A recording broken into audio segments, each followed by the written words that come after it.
मैं एडवोकेट आसमा शेख आप सभी लोगों के सामने अत्यंत अफसोस के साथ, अत्यंत खेद के साथ ये बात रखने आई हूँ कि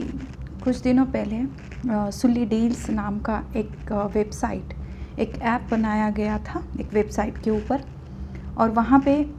मुस्लिम महिलाओं के जो कि प्रोफेशनलिस्ट है या फिर उच्च शिक्षित है, जो अपना सोशल मीडिया अकाउंट चलाती है, जैसे फेसबुक, इंस्टा, ट्विटर या अन्य कोई जो भी फेसबुक अकाउंट वो चलाती है, और वहाँ पे उन्होंने अपने फ़ोटोज़ शेयर किए हुए हैं। उन फ़ोटो को बिना उनकी जानकारी के, बिना उनके अनुमति के वो फ़ोटोज़ वहाँ से निकाल कर उनको बाकायदा उनकी बोली लगाई जा रही है। यानी कि सुल्ली ये बहुत ही इसका गंदा मीनिंग होता है as a type of prostitute. उन लोगों को इस ऐप द्वारा लोगों के सामने प्रेजेंट किया जा रहा है और उसकी बोली लगाई जा रही है, उन महिलाओं की बोली लगाई जा रही है।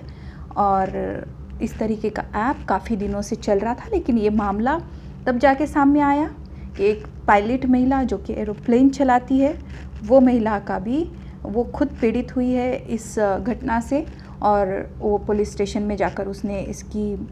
कंप्लेंट दर्ज करवाई और मीडिया के सामने आकर खुलकर ये सब चीज़ें उसने लोगों से बताई है कि किस तरह से उसके सोशल मीडिया अकाउंट का मिसयूज़ किया गया है।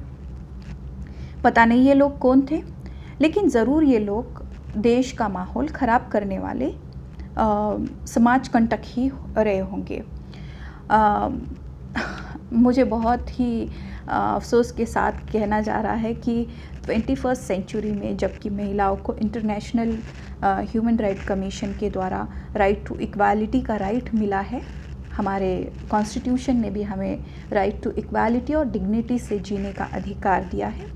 और उस भारत भूमि में जहाँ पे हम जन्मे हैं, जहाँ पे महिलाओं को देवी बोलकर पूजा जाता है, हाँ, हमारे भारत भूमि को हम भारत माँ के स्वरूप में जानते हैं। यानी यहाँ की जो संस्कृति है, यहाँ का जो इतिहास रहा है, वहाँ पे किस तरीके से स्त्रियों को आदर किया जाता है, ये पूरी दुनिया देखती है, और दूसरी जगह से उनकी इस तरह से 21st सेंचुरी में बोली लगाई दी जाती है। बहुत ही अफसोस के साथ मैं ये बात और एक चीज़ आप लोगों के साथ में शेयर करती हूँ कि एक अजीत भारती बोलकर एक पत्रकार है, जो डू पॉलिटिक्स के एडिटर है, को फाउंडर है, और ये अभी इंडिया में नहीं रहते हैं, आउट ऑफ इंडिया रहते हैं, और हिंदुत्ववादी सोच इनकी है। कोई बुराई नहीं है अगर आप किसी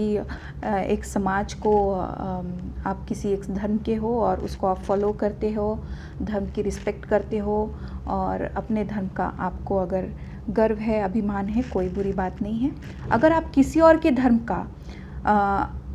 इज़्ज़त नहीं करते हो तो इसमें भी कोई बुराई नहीं है, क्योंकि ये तो हम कितने अच्छे इंसान हैं इसके ऊपर डिपेंड होता है।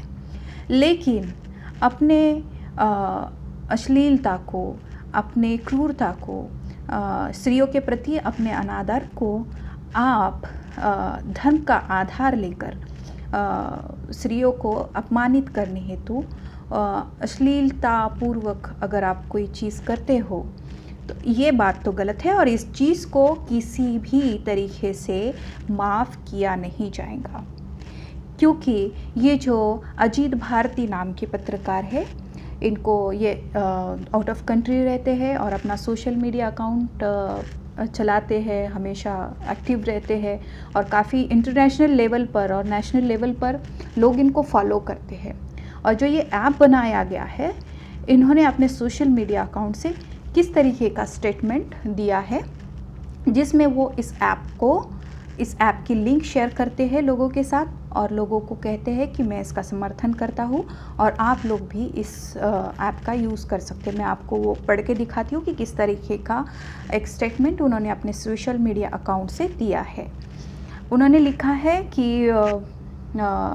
किसी ने सुल्ली डील्स के नाम से एक ऐप बना दिया है, ओपन मोर्चा है, लिखा है कि मनपसंद सुल्ली आपको मिल जाएंगी। ये उन्होंने सामान्य समाज की सहायता हेतु बनाया है। मैं तकनीकी और ओपन मोर्चा का बचपन से ही पक्षकार रहा हूँ। लिंक देता हूँ ताकि आप लोग इसे जांच लें। इस तरीके का स्टेटमेंट इन्होंने अपने सोशल मीडिया अकाउंट से लिखा है और ये ओपनली इसका समर्थन कर रहे हैं और इस लिंक को शेयर कर कर लोगों को उकसा रहे हैं कि आप भी इस लिंक को इस्तेमाल करें। देखिए भाई साहब, आप चाहे जो भी हो, जिस भी चीज़ से आप बिलोंग करते हो, मुस्लिम महिलाएं हो या देश की कोई भी अन्य महिलाएं हो, इस तरह की आपकी गंदी सोच को बिल्कुल भी बर्दाश्त नहीं करेंगी। और जिस तरीके से आपने एक विशिष्ट कम्युनिटी के स्त्रियों को टारगेट कर कर उन्हें अपमानित करने का और उनके साथ जो भी क्रूरतापूर्वक ये उनके सोशल मीडिया अकाउंट को और सोशल मीडिया पे जिस तरीके से आपने इंटरनेशनल लेवल पर उनको अपमानित किया है, उनका मिसयूज़ किया है और जो आप लोगों को शेयर करने के लिए कह रहे हो, इस चीज़ को किसी भी सूरत हाल में बर्दाश्त नहीं किया जाएगा। मैंने इस चीज़ की बाकायदा कंप्लेन नेशनल वुमेन कमीशन में आज दिल्ली में दी है और नेशनल ह्यूमन राइट कमीशन में भी दी है। अगर संबंधित आरोपियों को आज ये ऐप हटा दिया गया है सोशल मीडिया से, हटाना कोई बुरी बात नहीं है, हटा दिया है, ठीक है, कोई बात नहीं, लेकिन जो लोग इस ऐप को चला रहे थे, फ्यूचर में भी ये लोग इस तरीके के ऐप का इस्तेमाल कर सकते हैं। इस वजह से हमारा देश की महिलाएं जो डिप्रेशन में चली गई है, जो पीड़ित है, इंटरनेशनल लेवल पर जो हमारी प्रतिमा बनकर आ रही है कि भारत में विशिष्ट समाज की स्त्रियों को बोली लगाया जा रहा है और महिलाओं के साथ ये जिस तरीके की गंदी हरकत करने की कोशिश की गई है, ऐसे लोगों को जो देश का माहौल ख़राब करना चाहते हो, किसी भी हालत में सरकार द्वारा इनको माफ़ करना नहीं चाहिए, इनकी जांच होनी चाहिए, इनको अरेस्ट करना चाहिए, इनको पनिश करना चाहिए। और मैं इस चीज़ का जब तक फॉलोअप लूँगी जब तक कि इस चीज़ को जो ये कल्प्रिट है इनको जेल में डाला ना जाए, इनको पनिशमेंट ना दी जाए, चाहे इसके लिए मुझे इंटरनेशनल लेवल तक ही क्यों ना जाना पड़े। मैं आज सोशल मीडिया से के सामने आई हूँ इस वजह से कि मैं राष्ट्रीय महिला आयोग की जो अध्यक्षा है, हमारी सम्माननीय अध्यक्षा, उनसे मैं निवेदन करती हूँ कि हमारे भारत में, जैसे कि हम जानते हैं कि पुरुष प्रधान संस्कृति है और आज भले ही हमें इक्वल राइट्स मिले हैं, लेकिन हर एक मिनट में देश की किसी भी समाज की महिला हो, वो ना ही अपने घर में सुरक्षित है, ना ही घर के बाहर वो सुरक्षित है। हर एक मिनट को हज़ारों दर्जन हमारे देश में बलात्कार की घटनाएं घट रही है, डोमेस्टिक वायलेंस की घटनाएं घट रही है, भ्रूण हत्या जैसी घटनाएं घट रही है, जिसको बेटियों को पैदा होने से पहले ही मार दिया जाता है। मतलब आज हमारे देश में महिलाओं की स्थिति बहुत ही बुरी है। हम लॉज होकर भी उन्हें प्रोटेक्शन नहीं दे पा रहे हैं क्योंकि हमारे समाज की जो सोच है वो बदल रही नहीं है और सरकार इसके लिए काफ़ी सारे कदम उठा रही है, जैसे कि बेटी बढ़ाओ, बेटी बचाओ और पढ़ाओ, काफ़ी सारे लॉज बन चुके हैं, लेकिन समाज की गंदी सोच इस महिलाओं को सुरक्षित जीने नहीं दे रही है। और आज अगर हम सिर्फ ये मुस्लिम महिलाओं के साथ कोई जो गंदी सोच रखने वाले जानवर है, जो कल्प्रिट्स है, वो धर्म का आधार लेकर अपने आप को सेव करना चाह रहे हैं, तो ये गलत बात है। हम किसी ने भी इस चीज़ का एक महिला बोलकर समर्थन नहीं करना चाहिए, क्योंकि आज अगर ये किसी एक विशिष्ट महिला के साथ हुआ है तो कल किसी दलित महिला के साथ भी होगा या फिर उन महिलाओं के साथ भी होगा जो ऐसी सोच रखने वाले लोगों को उनके ख़िलाफ़ में कुछ करेंगी या अपने आप को इंडिपेंडेंट रखना चाहेंगी या अपने राइट्स के बारे में बात करेंगी, उसको दबाने के लिए, उसकी आवाज़ को दबाने के लिए इस तरह की घटनाएं ऐसे लोग करते जाएंगे और ये उसकी शुरुआत है। तो मैं माननीय अध्यक्षा जी से और सरकार से अपील करती हूँ, निवेदन करती हूँ कि मेरे इस एप्लीकेशन को मंजूर किया जाए, इस पर गंभीर विचार करी जाए और माननीय अध्यक्षा जी पूरा आप देश की सर्वोच्चतम